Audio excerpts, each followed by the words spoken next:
नमस्कार दोस्तों, study IQ में आप सभी का स्वागत है। मेरा नाम है डॉक्टर महिपाल सिंह राठौड़। यूपीएससी ने प्रीलिम्स 2020 की डेट की घोषणा फाइनली कर दी है।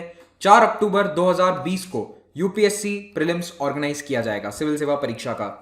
4 महीने इस एग्जाम को आगे पोस्टपोन किया गया है और ये एक गोल्डन अपॉर्चुनिटी है उन सभी अभ्यर्थियों के लिए जो अपनी तैयारी ठीक से नहीं कर पाए थे या फिर लॉकडाउन के दौरान उनकी तैयारी अफेक्ट हुई थी। तो आपको अब आने वाले 4 महीनों में क्या करना है, क्या स्ट्रैटेजी होनी चाहिए, इसके बारे में मैं चर्चा करूंगा। और अगर आपने बिल्कुल ही तैयारी नहीं करी है तो भी क्या आप इस प्रीलिम्स को अटेम्प्ट कर सकते हैं, इसके बारे में भी मैं आपसे डिस्कस करूंगा। आज यानी 5 जून को यूपीएससी ने अपनी वेबसाइट पर एक अपडेटेड कैलेंडर जारी किया और सिविल सेवा परीक्षा ही नहीं बल्कि एनडीए, सीडीएस, इंजीनियरिंग सर्विसेज सभी एग्जाम्स की जो रिवाइज्ड डेट्स हैं वो अपडेट कर दी गई है। तो अगर आपको ये कैलेंडर डाउनलोड करना है तो आप इसे मेरे टेलीग्राम चैनल से डाउनलोड कर सकते हैं या फिर यूपीएससी की वेबसाइट पर भी ये अवेलेबल है, जहां से भी आप चाहें। बस कैलेंडर एक बार देख लेना, जो भी एग्जाम आप देना चाहते हो उसकी डेट क्या है वो आपको मालूम होनी चाहिए। प्रीलिम्स की डेट फाइनल करी गई है 4 अक्टूबर। आज जब मैं ये वीडियो रिकॉर्ड कर रहा हूं तो डेट है 5 जून, यानी कि 120 दिन का समय आप लोगों के पास है। तो रिवीजन के लिए तो ये मोर देन एनफ टाइम है। मैं आपको बताऊंगा आपको रिवीजन कैसे करना है। लेकिन अगर किसी ने केवल टाइम पास में फॉर्म भर दिया था और अभी तक बिल्कुल तैयारी नहीं करी है, वो भी इस एग्जाम की तैयारी अभी कर सकते हैं। तो एग्जाम की डेट्स कुछ इस प्रकार रहेंगी। 4 अक्टूबर को प्रीलिम्स होगा और मेंस ऑर्गेनाइज किया जाएगा 8 जनवरी ऑनवर्ड्स, 8 to 13 जनवरी होगा, 5 दिन के लिए। 2019 की साइकिल के जो इंटरव्यूज बचे थे वो 20 जुलाई से चालू हो जाएंगे। जिनका इंटरव्यू है उन्हें इंडिविजुअली इसके लिए इन्फॉर्म कर दिया जाएगा। अब अगर आप ये वीडियो देख रहे हैं तो आप 2 तरह के एस्पिरेंट्स में से एक हैं।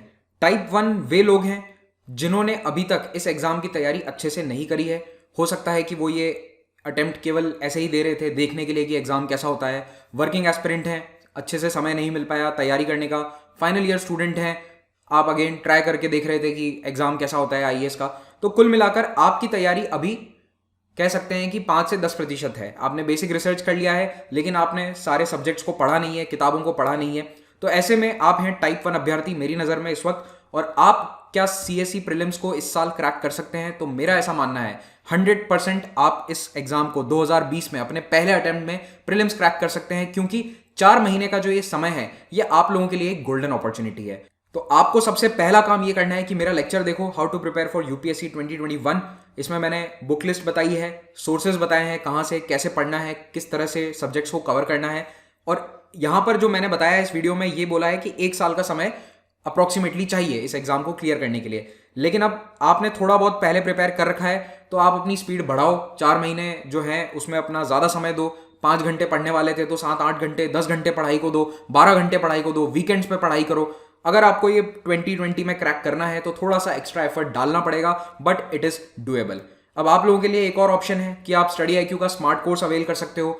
जिन्होंने अभी तक कोचिंग नहीं ली है या फिर जिनकी कोचिंग बीच में रुक गई थी ड्यू टू दी कोविड-19 लॉकडाउन, उनको भी इस कोर्स में फायदा होगा, क्योंकि यहां पर आप अपनी स्पीड के अनुसार पढ़ सकते हैं। क्योंकि अब आपके पास केवल 4 महीने हैं तो आप लेक्चर्स को दिन में देखो, रात में देखो, जब चाहे आप देखना चाहें, मोबाइल पर अवेलेबल है, आप कभी भी लेक्चर्स को देख सकते हैं। तो एक ऑफलाइन या क्लासरूम कोचिंग की बजाय यहां पर यह बेनिफिट है कि टाइम कॉन्स्ट्रेंट नहीं है। क्लासरूम कोचिंग में जो लेक्चर्स हिस्ट्री के 1 महीने में आपको पढ़ाए जाते हैं वो आप धीरे धीरे देखोगे तो 1 महीने में यहां पर भी देख सकते हो। लेकिन अगर आप मेरे द्वारा पढ़ाई गई हिस्ट्री है उसको आप सुबह से शाम तक देखने बैठोगे तो आप चाहो तो उसको 10 दिन में भी खत्म कर सकते हो, 7 दिन में भी खत्म कर सकते हो। इट ऑल डिपेंड्स कि आप कितना समय दे पाते हो। इस कोर्स को प्रिपेयर किया गया है उन फैकल्टीज के द्वारा जिनसे आप रेगुलरली यूट्यूब पर भी पढ़ते हैं। तो जैसे प्रशांत धवन सर, मैं यानी महिपाल सिंह राठौड़, डॉक्टर गौरव गर्ग, अनिरुद्ध सर, अंकित अग्रवाल सर, और उसके अलावा कई आईएएस और आईएफएस ऑफिसर्स भी हैं, जैसे कि IAS Naveen Chandra sir, IFS यानी forest service officer Neeraj Tibrewal sir, और UP PCS officer doctor Bushra Bano. तो हमने अपना पूरा नॉलेज और पूरा एफर्ट और जो पूरा एक्सपीरियंस है यूपीएससी का वो इस कोर्स में दिया है। तो आपको यहाँ पर अगर किताबें पढ़ने का अभी समय नहीं मिल पा रहा है तो आप लेक्चर्स के सहारे भी एक बार प्रीलिम्स को और मेंस को अटेम्प्ट कर सकते हैं। मैं ये नहीं कह रहा कि आपको किताबें नहीं पढ़नी है, ऑब्वियसली किताबें पढ़नी चाहिए, लेकिन अगर सिचुएशन ऐसी है कि आप 4 महीनों के अंदर ही इस एग्जाम को क्रैक करना चाहते हैं तो you can go for this course. अब मैं आता हूं टाइप 2 स्टूडेंट्स पर। ये वो स्टूडेंट्स हैं जो या तो कोचिंग ले चुके हैं, 1 साल 1.5 साल से तैयारी कर रहे हैं, मे बी 2 अटेम्प्ट दे चुके हैं, और आप में से ऐसे कई स्टूडेंट्स हैं जिनकी पढ़ाई अभी डिसरप्ट हो गई ड्यू टू कोविड-19 लॉकडाउन। कई स्टूडेंट्स की किताबें उनके रूम्स में छूट गई, उन्हें घर जाना पड़ा, और लॉकडाउन के दौरान अन्य कई मुसीबतें आई थी, लाइब्रेरीज बंद थी, क्लासरूम कोचिंग्स बंद हो चुकी थी, सिलेबस कई जगह छूट गया और कुछ ऐसे भी स्टूडेंट्स हैं जो एंग्जाइटी के कारण नहीं पढ़ पाए थे। लेकिन देखिए, अब आपको इन सभी बातों को पीछे छोड़ते हुए आगे बढ़ना होगा। तो सबसे पहला काम ये कीजिए कि आप अपनी बुक्स और सोर्स मटेरियल्स को अपने पास लेकर आइए। तो अगर आप अपने घर पर हैं, गांव में हैं या फिर कहीं भी दूसरे शहर में हैं, तो कोशिश कीजिए कि आपके जो मकान मालिक हैं या फ्रेंड्स हैं वो आपको किताबें कुरियर कर सकें, क्योंकि कुरियर चालू हो चुका है। तो पहली प्रायोरिटी होनी चाहिए अपने नोट्स और अपनी किताबों को अपने पास लाने की। तो कुरियर के माध्यम से ये काम कीजिए, और अगर कुरियर से नहीं हो पाता है तो फिर आपको जाकर अपने नोट्स लाने चाहिए। लेकिन ध्यान रखिएगा, कंटेनमेंट जोन है तो वहां मत जाओ। और खास करके जो दिल्ली जाना चाहते हैं, मैं इस वक्त ये सजेस्ट करूंगा कि एटलीस्ट आने वाले एक हफ्ते तक दिल्ली मत जाना। कोशिश करो कि वहां से कोई आपको कुरियर कर दे ये किताबें आपके घर तक। दूसरी बात यह कि अगले 4 महीने तक अपना रहने का स्थान और पढ़ने का स्थान फिक्स कर लो। हो सकता है कि आप दिल्ली में रहकर तैयारी कर रहे थे, लेकिन अब आप घर आ चुके हैं, तो घर पर अपना एक रूम सेटअप कर दो, अपनी एक डेस्क सेट कर लो और मन बना लो कि अगले 4 महीने मुझे यहीं से पढ़ना है। हो सकता है आपको अपना रूम बहुत प्यारा हो, वहां पर आपके मैप्स चिपके हुए हों, लेकिन फिर से नए मैप्स खरीदे जा सकते हैं। अपने इस नए एनवायरमेंट के अनुरूप अपने आप को ढालो और अपनी पढ़ाई पर ध्यान दो। अब आते हैं पढ़ाई पर। तो आपको करना है revision. Revision is the key. हजारों बार आपने ये बात सुनी होगी, लेकिन ये सच है, इसीलिए इसे बार बार दोहराया जाता है। तो अपने सोर्स मटेरियल पर ट्रस्ट करो। जो आपने पिछले 1 साल में पढ़ा है उस पर भरोसा रखिए, उन किताबों पर, अपने नोट्स पर भरोसा रखिए, उन्हीं को रिवाइज कीजिए। ये मत सोचना कि मेरे पास 4 महीने हैं तो मैं बैठकर नई किताबें पढ़ लेता हूं या मुझे नया ज्ञान मिल जाएगा। जी नहीं, ये स्ट्रैटेजी गलत है। आपको नया क्या पढ़ना है? केवल करंट अफेयर्स। जो आपने थियोरी में स्टैटिक पोर्शन पढ़ा है वो आपको वहीं से पढ़ना है जहां से आप अभी तक पढ़ते आ रहे हैं। अब आते हैं करंट अफेयर्स के प्लान पर। कई स्टूडेंट्स के मैसेज आना शुरू हो चुके हैं आज दिन में ही कि कितने महीनों के करंट अफेयर्स पढ़ के जाएं, क्योंकि पूरा साइकिल चेंज हो चुका है। तो देखिए, 18 महीने के करंट अफेयर्स तो बेर मिनिमम आपको पढ़ के जाना ही होता है हर यूपीएससी प्रीलिम्स के लिए। तो अभी भी आपको मार्च 2019 से लेकर अगस्त 2020 तक के करंट अफेयर्स तो तैयार करने ही हैं, इसमें कोई सोचने की बात नहीं है। लेकिन अगर आप अपनी तैयारी को थोड़ा सा और बेहतर बनाना चाहते हैं, you want to have an edge over the other aspirants, तो 2 साल के करंट अफेयर्स को करके जाओ। क्योंकि मैं पिछले 4 साल से ये ऑब्जर्व कर रहा हूं कि यूपीएससी ऑलमोस्ट 2 साल के करंट अफेयर्स को पूछ रहा है। तो सितंबर 2018 से अगस्त 2020 तक के करंट अफेयर्स आपको कवर करने हैं। अब आपको ये करंट अफेयर्स कैसे कवर करने हैं? तो देखो, इसके लिए स्टडी IQ की ऐप पर आपको MCQ कोर्सेज मिलेंगे। आप इन MCQ कोर्सेज की मदद से भी करंट अफेयर्स को कवर कर सकते हो। और अनिरुद्ध सर एक पूरी सीरीज लेकर आए हैं, क्रैश कोर्स फॉर यूपीएससी 2020 इस सीरीज का नाम है। तो इसमें environment, ecology, science and tech, economy, इन सब के करंट अफेयर्स के वीडियोस अपलोड ऑलरेडी हो चुके हैं। लगभग 40 वीडियोस अपलोड कर चुके हैं सर। आप देख सकते हैं यहाँ पर क्रैश कोर्स फॉर यूपीएससी की एक प्लेलिस्ट बनी हुई है, इसमें जाकर आप सारे वीडियोस लाइन वाइज देखिए। तो जब आप इकोनॉमी पढ़ रहे हैं तो आप इकोनॉमी के सेट 1, सेट 2, सेट 3 इस तरह से उन्हें पढ़ना। तो क्रैश कोर्स जो है वो बेसिकली करंट अफेयर्स का क्रैश कोर्स है, वो थियरी का नहीं है। इसको पढ़ने के बाद, इन लेक्चर्स को देखने के बाद आपका करंट अफेयर्स बिल्कुल प्रिपेयर हो जाएगा। थोड़ा और मेहनत करना चाहते हो तो जो 2019 के प्रीलिम्स के लिए क्रैश कोर्स बनाया गया था उसके वीडियोस भी जरूर देखना।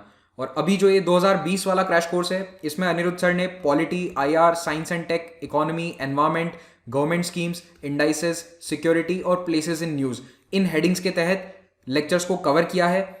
ऑलरेडी इन सभी टॉपिक्स के 5 से 6 सेट अपलोड करे जा चुके हैं, उन्हें ध्यान से देखना। एक बात और याद रखें, जब आप गवर्नमेंट स्कीम्स पढ़ रहे हैं तो मोदी सरकार के दूसरे कार्यकाल के समय जो स्कीम्स अनाउंस करी गई हैं, यानी कि मई 2019 के बाद, उन पर अपना फोकस अच्छे से रखना, वहां से सवाल आने की संभावना ज्यादा रहेगी।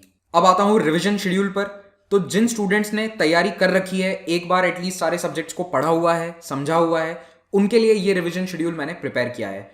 हाँ, अगर आप पहली बार पढ़ रहे हैं और स्पीड से पढ़ना चाहते हैं तो भी इस शेड्यूल को फॉलो कर सकते हैं। 120 दिन का पूरा शेड्यूल है। तो इसमें आपको देखो, static theory plus current affairs दोनों को रिवाइज करना है या दोनों को पढ़ना है। तो दोनों के लिए जो मैंने दिन डिवाइड किए हैं वो ऐसे प्लस यहां पर लिखे हुए हैं। तो जैसे स्टैटिक थियरी में 15 दिन प्लस 5 दिन करंट अफेयर्स के लिए। तो सबसे पहले पॉलिटी पढ़ने में लक्ष्मीकांत को रिवाइज करने में 15 दिन से ज्यादा का समय नहीं लगना चाहिए। और 5 दिन आपको देने हैं करंट अफेयर्स प्रिपरेशन के लिए, यानी कि पिछले 2 साल में जो भी नया कानून आया है, जो भी पॉलिटी गवर्नेंस से रिलेटेड अपडेट्स हैं, उन सारे लेक्चर्स को आपको देखना है, स्टडी IQ के वीडियोस को देखना है। हिस्ट्री में आपको रिवीजन में 15 दिन से ज्यादा का समय नहीं देना है। ज्यादा जोर आपका मॉडर्न हिस्ट्री पे होगा, क्योंकि प्रीलिम्स में ज़्यादातर सवाल मॉडर्न हिस्ट्री से पूछे जाते हैं। अब ऐसा मत मान लेना कि एंशंट से कभी क्वेश्चन नहीं आता है, एंशंट से भी पूछते हैं, बट फोकस ज़्यादातर मॉडर्न इंडिया पर रहता है। तो 15 दिन से ज़्यादा हिस्ट्री में नहीं लगने चाहिए। आर्ट एंड कल्चर के लिए 5 दिन स्टैटिक यानी थियोरी पोर्शन के लिए और 2 दिन करंट अफेयर्स के पोर्शन के लिए। ज्योग्राफी में 12 दिन थियोरी पोर्शन के लिए, 3 दिन करंट अफेयर्स के लिए। इकोनॉमी में ये गणित उल्टा है, यहां पर स्टैटिक पोर्शन को पढ़ने में 5 दिन लगने चाहिए, क्योंकि ज्यादातर फोकस करंट अफेयर्स पे रहता है। जो सरकार की नीतियां काफी बदली हैं पिछले 1 साल में, तो बहुत सारे चेंजेस आए हैं इकोनॉमी में, उन सभी को आपको ध्यान रखते हुए 15 दिन देने पड़ेंगे। इसमें मैं आपको सजेस्ट करूंगा कि स्टडी आईक्यू पे जो मेजर पॉलिसी डिसीजंस के वीडियोस हैं उनको एक बार फिर से देख लेना, जैसे कि बजट का वीडियो देख लो, या फिर कोई बड़ा बदलाव किया था जैसे कि कॉर्पोरेट टैक्स रेट को कट किया गया था, उस वीडियो को आप देख सकते हो। आत्मनिर्भर अभियान के ऊपर जो वीडियोस बनाए गए हैं रिसेंटली, उन्हें आप देख सकते हो। ये सारा काम आपको इन 15 दिनों के अंदर करना है। एनवायरमेंट इकोलॉजी में स्टैटिक पोर्शन को पढ़ने के लिए, रिवाइज करने के लिए 8 दिन और करंट अफेयर्स पे 12 दिन। यहां पर करंट अफेयर्स पर ज्यादा जोर देना होगा आपको, क्योंकि again most of the questions are asked from current affairs. Science and technology में 5 दिन थियरी रिवाइज करने के लिए, 5 दिन करंट अफेयर्स को पढ़ने के लिए या रिवाइज करने के लिए। और इसमें भी आपको इसरो के अचीवमेंट्स पर, इसरो के मिशंस पर बहुत ज़्यादा जोर देना है। कौन सा लॉन्चर था, कौन से ऑर्बिट में गया, ये सब बातें अच्छे से याद होनी चाहिए। फाइनली 5 दिन आपको रखने हैं मिसलेनियस करंट अफेयर्स के लिए। मिसलेनियस यानी कि वो टॉपिक्स जो इनमें क्लासीफाई नहीं किए जा सकते, तो जैसे डिफेंस करंट अफेयर्स हैं, कोविड-19 से रिलेटेड करंट अफेयर्स हैं, उन सभी को आप इन 5 दिनों में अच्छे से कवर कीजिए। तो यहां पर हो गए 112 दिन। अब 8 दिन मैंने रखे हैं मॉक टेस्ट सॉल्व करने के लिए। मॉक टेस्ट बहुत ही इंपॉर्टेंट है, आप कोई भी टेस्ट सीरीज ज्वाइन कर सकते हैं, क्वेश्चन पेपर्स आपको सॉल्व करने हैं। और ये 8 दिन ऐसा नहीं है कि आप फाइनल के आखिर के 8 दिन एग्जाम के पहले मॉक टेस्ट सॉल्व करें, इनको आप स्पेस आउट भी कर सकते हैं। जैसे कि आप पॉलिटी प्लस हिस्ट्री का मॉक टेस्ट दे सकते हैं इन दोनों को पढ़ने के बाद। तो यहाँ पर 1 महीना या 35 दिन की पढ़ाई के बाद आप क्या कर सकते हैं कि 2 दिन यहाँ पर मॉक टेस्ट सॉल्व करें केवल इन 2 सब्जेक्ट्स के। इकोनॉमी और एनवायरमेंट पढ़ने के बाद आप यहाँ पर 2 दिन केवल मॉक टेस्ट सॉल्व करें। तो इस तरह से थोड़ा स्पेस आउट भी कर सकते हो, लेकिन फुल सिलेबस मॉक टेस्ट भी सॉल्व करना, कम से कम 2 दिन ऐसे रखना अपने फाइनली जिनमें आप फुल सिलेबस मॉक टेस्ट को सॉल्व करो। तो ये आपका 120 डेज का शेड्यूल हो जाएगा, जो कल यानी कि 6 जून से आप शुरू कर सकते हैं। फिर उसके बाद थोड़ी सी मेंस की भी बात कर लेता हूं, क्योंकि देखो प्रीलिम्स के कारण कई स्टूडेंट्स मेंस को भूल जाते हैं। अब एक तो कई लोगों में ये चिंता थी कि मेंस के लिए समय मिलेगा या नहीं मिलेगा, क्योंकि प्रीलिम्स आगे शिफ्ट हो गया है, लेकिन यूपीएससी ने मेंस की डेट भी अनाउंस कर दी है।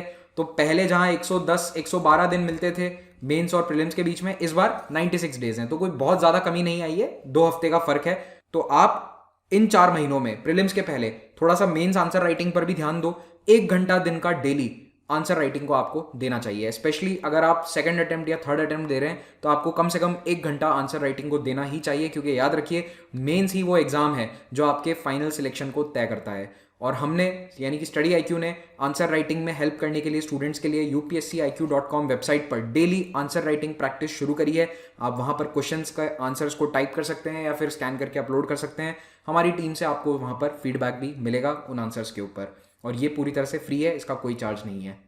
मुझे पूरी उम्मीद है कि अगर आप ये वीडियो देख रहे हैं और आपने इस रिवीजन शेड्यूल को फॉलो किया, तो आप प्रीलिम्स को क्रैक कर देंगे और फिर आप मेंस की तैयारी करेंगे। तो मेरी तरफ से अभी से ऑल द बेस्ट, जमकर पढ़ाई कीजिए और जुट जाइए अपने टारगेट को अचीव करने के लिए। Thank you very much, have a great day.